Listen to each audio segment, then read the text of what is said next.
In this lesson, we are going to learn how to change standard number to scientific notation. One important thing to remember is that we are only changing the look of the number so that our number that is very large or very small will be expressed as scientific notation. Now, scientific notation number has two parts. The first part is called the decimal part. And then the second part is called the exponent part. There are two steps to change a standard number to scientific notation. The first step is to move decimal point so that you can have the decimal part, this part right here, as a number from 1 to 1.999 and so on. Step 2 is that after you move the decimal, you need to make sure that the values of the number does not change. To do that, we will increase or decrease the exponent number to balance out the changes in the values of the number, because you have moved the decimal point to a different place.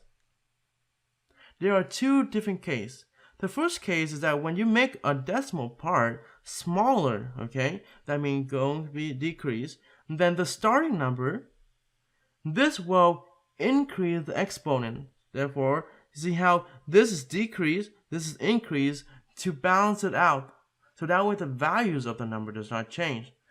Okay, you will increase the exponent number by the number of places that you have moved the decimal point. So let's look at an example. We have 5,270.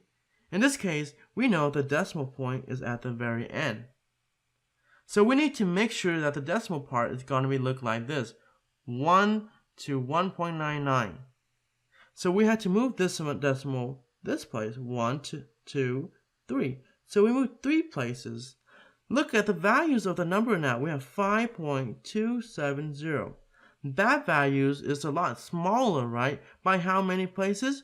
By 3 places. So for the exponent part, which is the base of 10, we will do the opposite. This one's decreased, so with the exponent part going to be increased by how many places? 3. So our answer is 5.270 times 10 to the third power. Now we need to keep the significant digit the same, right? Here we have how many? We have 4 significant digits. Over here we only have 3. So what can we do? We can just rewrite this by removing the 0. 5.27 times 10 to the 3. We have 3 significant digits here. We have 3 significant digits there.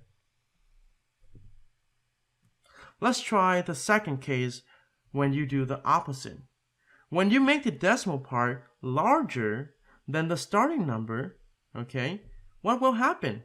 It will decrease the exponent, okay? You see how you are making it larger, but that means you are increasing. So therefore, the exponent will do the opposite effect to cancel out.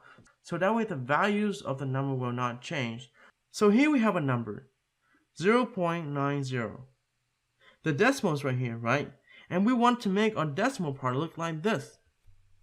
What do we have to do? We have to move the decimal 1 place to this point, so that we have 9.0.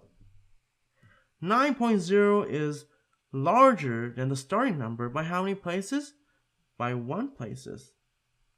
Okay, so what do we do to balance this out by changing the exponent to do what? The opposite, which is decrease by 1. So our exponent will be 10 times to the negative 1. Negative 1.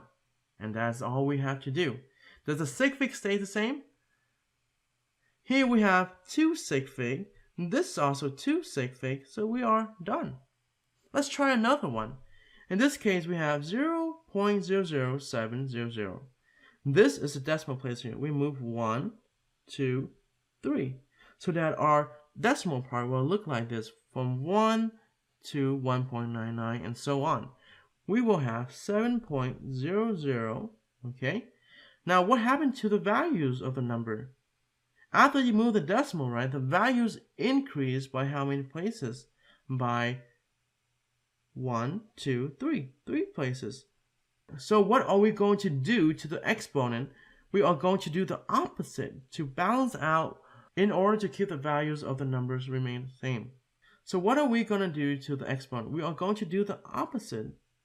That means we're going to decrease by 3 places. So therefore your exponent is going to be 10 times 10 to the 3 minus. Now if we look at this, wait a minute, why is this possible? Because if you look at the relationship between the decimal part and the exponent part, moving the decimal point will change the values of the number by 10th time. Now, if you look at the base of the exponent part, it's also 10, right? So therefore, when you increase the exponent, you're also making it change by 10 times. And that's how we change standard number to scientific notation. Let's do another problem. Here we have 500,000. The decimal is right here. So we're going to move 1 place, 2 place, 3 place, 4 place, and 5 place. Okay? After we move the decimal, we have 5.0000, another 0, 50. So the values of the number decrease by 5 times. To balance this out, we will increase the exponent by 5 times. And there we go, we have our answer. But what about the Sig Fig? Here we only have 1 Sig Fig, but here we have 1, 2, 3, 4, 5, 6. So we had to make this into 1 Sig Fig by doing this, crossing out the trailing 0. Okay, so give us 5 times 10 to the 5th, right there. Let's do another one. We have 250. The decimal's right here. We move 1 places, 2 places to give us that part, right? So if right here we have 2.50, the values decrease by 2 places, so we do the opposite to the exponent by increasing 2 places. So times 10 to the 2nd power. What about Sig Fig? We have only 2 Sig Fig here, but over here we have 3 Sig Figs right there, right? So we had to remove this trailing 0, so we have 2.5 times 10 to the 2nd power. And that's all you have to do when you change your standard number to scientific notation.